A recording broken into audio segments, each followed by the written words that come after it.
लोकमाता राष्ट्रमाता अहिल्यादेवी होळकर यांना मी नमन करतो, त्यांच्या चरणी नतमस्तक होतो। या देशामध्ये ज्यांनी हिंदू अस्मिता जागृत ठेवली, ज्यांनी अनेक आक्रमणांच्या नंतर दिलं, अशा पुण्यश्लोक अहिल्यादेवी होळकर यांना अभिवादन करण्याकरता आम्ही सगळे लोक या ठिकाणी एकत्रित आलो। मागील वर्षी आम्ही त्यांच्या 300व्या जयंतीच्या निमित्ताने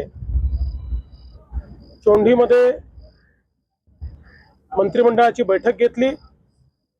महाराष्ट्रातले जेवढी शक्तिस्थळ आहेत त्यांचं पुनर्निर्माण करण्याचा निर्धार आम्ही केला आणि मला सांगताना आनंद वाटतो की जे निर्णय इथे घेतले ती सर्व कामं आम्ही सुरू केलेली आहेत आणि इथलाही विकास आराखडा हा मंजूर झालेला आहे।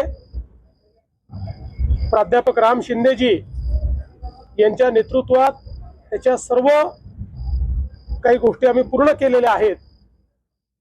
फक्त आचारसंहिता सुरू असल्यामुळे आम्हाला आज भूमिपूजन करायचं होतं, पण ते करता आलं नाही। ठेवला त्या पुण्यश्लोक अहिल्यादेवींना मी नमन करतो। जरांगे पाटील यांनी रात्री उपोषण मागे घेतलेलं आहे, कुठली आश्वासनं त्यांना आपल्याकडून दिली गेली आहेत? जी